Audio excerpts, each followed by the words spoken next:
اعوذ باللہ من الشیطان الرجیم بسم اللہ الرحمن الرحیم ربی اشرح لی صدری ویسر لی امری واحلل عقدۃ من لسانی یفقہوا قولی۔ آج ہم 7واں سپارہ وَإِذَا سَمِعُوا کا مختصر خلاصہ پڑھیں گے انشاءاللہ۔ اس آیت میں 80 صحابہ نے مشرکین مکہ کے ظلم و ستم سے تنگ آ کر نبی صلی اللہ علیہ وآلہ وسلم کی اجازت سے حبشہ کو ہجرت کی، تو مشرکین وہاں بھی حبشہ کے بادشاہ کے پاس پہنچ گئے اور انہیں کہنے لگے کہ یہ مسلمان حضرت عیسیٰ علیہ السلام کو اللہ کا بندہ کہتے ہیں۔ نے مسلمانوں کو بلا کر پوچھا تو مسلمانوں نے بتایا کہ ہم تو اس قرآن کو پڑھتے ہیں جو پیارے نبی صلی اللہ علیہ وآلہ وسلم پر نازل ہوا۔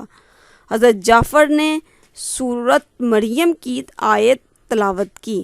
جب وہ اس کلام کو سنتے ہیں جو رسول اللہ صلی اللہ علیہ وآلہ وسلم پر اترا ہے، تو تم دیکھتے ہو کہ حق شناسی کے اثر سے ان کی آنکھیں آنسوؤں سے تر ہو جاتی ہیں۔ وہ بول اٹھتے ہیں کہ پروردگار، ہم ایمان لائے، ہمارا نام گواہی دینے والوں میں لکھ لے۔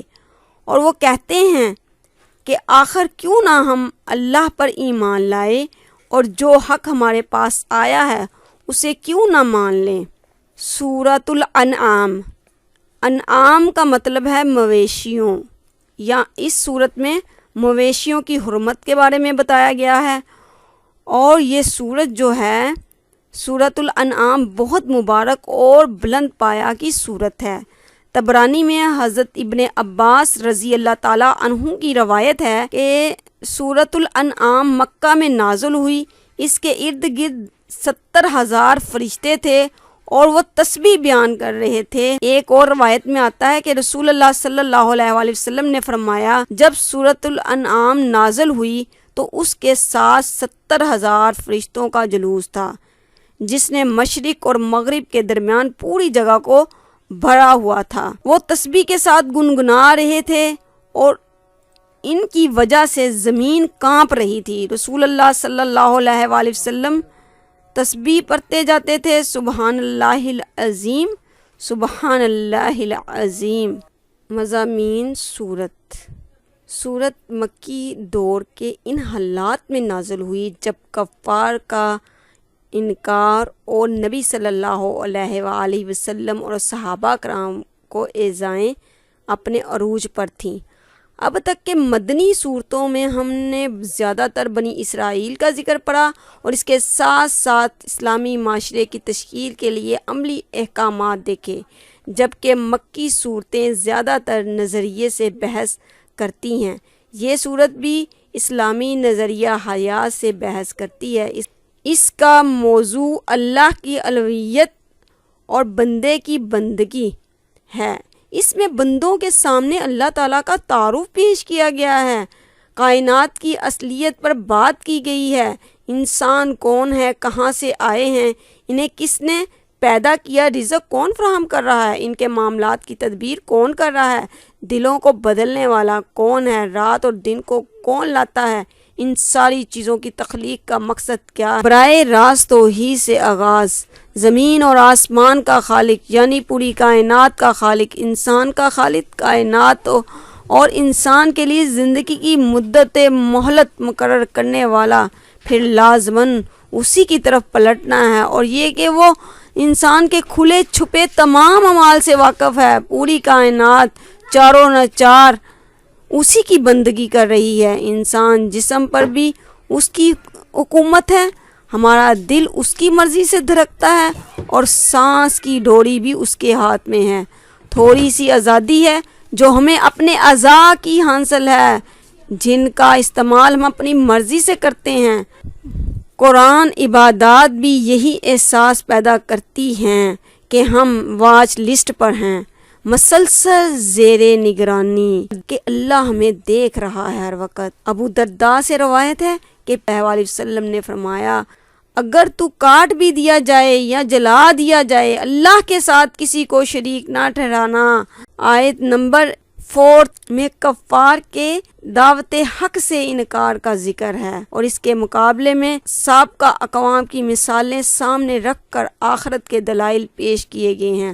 اللہ تعالیٰ فرماتے ہیں کہ کیا انہوں نے دیکھا نہیں کہ اس سے پہلے ہم کتنی قوموں کو ہلاک کر چکے ہیں جو ان سے زیادہ طاقتور تھیں، ان کے پاس زیادہ وسائل تھے، لیکن جب انہوں نے کفر کیا تو ہم نے ان کے گناہوں کی پاداش میں انہیں تباہ کر دیا اور ان کی جگہ دوسری قوموں کو اٹھایا۔ یہاں اقوام کے عروج و زوال کا راز بتایا جا رہا ہے کہ جب قومیں مالک کے احکام سے روگردانی کرتی ہیں، انکار کرتی ہیں، تو پھر کیا ہوتا ہے میری پیاری بہنوں؟ اللہ تعالیٰ جو ہے زلزلے بھیجتے ہیں، سیلاب اور قدرتی آفات کے ذریعے انہیں سمجھانے کی کوشش کرتے ہیں، لیکن یہاں جو سائنسدان وہ یہ کہہ رہے ہوتے ہیں کہ زمین کی پلیٹیں اپنی جگہ سے ہل گئیں، حالانکہ اللہ تعالیٰ جو ہے وہ کیا کہتے ہیں؟ انسان کے ہلاک ہونے کی وجہ محض زمین ہلنا نہیں ہے، بلکہ ان کے اخلاقی زوال اور بدکاریاں ہوتی ہیں۔ کفار نبی کریم صلی اللہ علیہ وآلہ وسلم سے نشانیاں مانگتے تھے، کبھی کہتے تھے کہ فرشتے کیوں نہ نازل ہوئے۔ اللہ سبحانہ و تعالی ان کے جواب میں ایک جانب توحید کے زبردست دلائل دیتے ہیں اور دوسری طرف سابقہ اقوام کی تاریخ پر بھی غور کرنے پر متوجہ کرتے ہیں۔ ذرا سوچئے کہ قرآن پاک پکار کے کہہ رہا ہے، سیر و سیاحت قرآن سکھاتا ہے کہ زمین پر چل پھر کر دیکھو کہ جھٹلانے والوں کا کیا انجام ہوا۔ جس نے رب کو جھٹلایا، سمود اور عاد کی قوم نے، اللہ تعالیٰ نے ان کی بستیاں تلپٹ کر دی۔ اور اللہ تعالیٰ کا یہ ایک سکھانے کا طریقہ ہے جو قرآن نے انسانی ذہنوں میں برپا کیا ہے۔ اللہ کی رحمت سب کے لیے ہے، زمین اور آسمان میں جو کچھ ہے وہ اللہ ہی کا ہے۔ اس نے رحم و کرم کا شیوا اپنے اوپر لازم کر لیا ہے، اس لیے وہ جلدی نہیں پکڑتا۔ اللہ کی رحمت کو محسوس کریں، اس کا شکر ادا کریں، دوسروں پر رحم کریں، لیکن روز محشر سب کو جمع کرے گا اللہ تعالیٰ۔ دنیا میں اللہ کی رحمت تمام انسانوں کے لیے ہے، کافر ہو یا مسلمان، سب کو سامان زندگی اللہ تعالیٰ ہی دے رہے ہیں۔ انسان کا اپنا جسم، یہ کائنات، بارشوں کا برسنا، سب اس کی رحمت کی نشانیاں ہیں، لیکن آخرت کی رحمتیں صرف فرما برداروں کے لیے ہوں گی۔ اللہ رحیم ہے، وہ ہمیں مہلت پر مہلت دیتا جا رہا ہے کہ ہم توبہ کر لیں، لیکن لوگ اللہ کی رحمت اور اس کی ڈھیل سے غلط فائدہ اٹھاتے ہیں اور اس کے ساتھ شریک ٹھہراتے ہیں۔ ان لوگوں کو سخت دھمکی دی گئی ہے اور نبی کریم صلی اللہ علیہ وآلہ وسلم سے کہا گیا کہ آپ صلی اللہ علیہ وآلہ وسلم کہہ دیں کہ مجھے حکم دیا گیا ہے کہ یہ بات سب تک پہنچا دوں کہ اللہ ہی اکیلا معبود ہے۔ یہ بہت مؤثر مکالمہ اور آیات ہیں۔ مسلمانوں کو ان کی ذمہ داری بتائی گئی ہے کہ سب تک توحید کا پیغام پہنچا دو، کافروں تک بھی پہنچا دو، اگر کافروں کے ساتھ کوئی مداہنت نہ کرنا اور سب سے پہلے سر تسلیم خم کر دیں۔ آیت 20 میں اہل کتاب کا انکار بتایا جا رہا ہے کہ یہ قرآن کو، آپ صلی اللہ علیہ وآلہ وسلم کی نبوت کو ایسے پہچانتے ہیں جیسے اپنی اولادوں کو، لیکن پھر بھی انکار کر کے خسارہ اٹھانے والوں میں شامل ہو گئے۔ آخرت کی زبردست منزل کشی کی گئی۔ آیت نمبر 22 میں منکرین آخرت کا ذکر ہے۔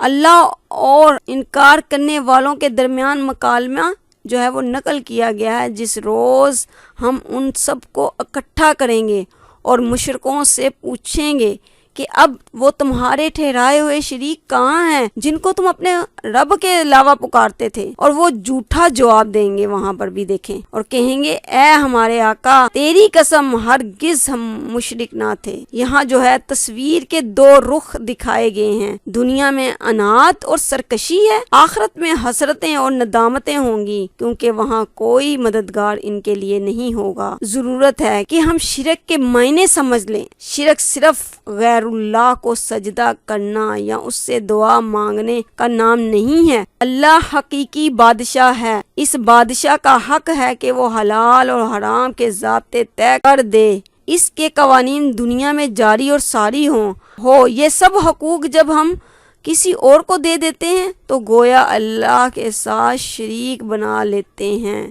اس کے ساتھ ساتھ کسی اور کے لیے قربانیاں کرنا، منتیں ماننا، حاجت روائی کے لیے رجوع کرنا، یہ سب شرک ہے۔ جزاک اللہ خیرہ۔ ماہ رمضان یوں آ گیا، بن کے رحمت یہ پھر چھا گیا، کیسے تجھ سے کروں سامنا،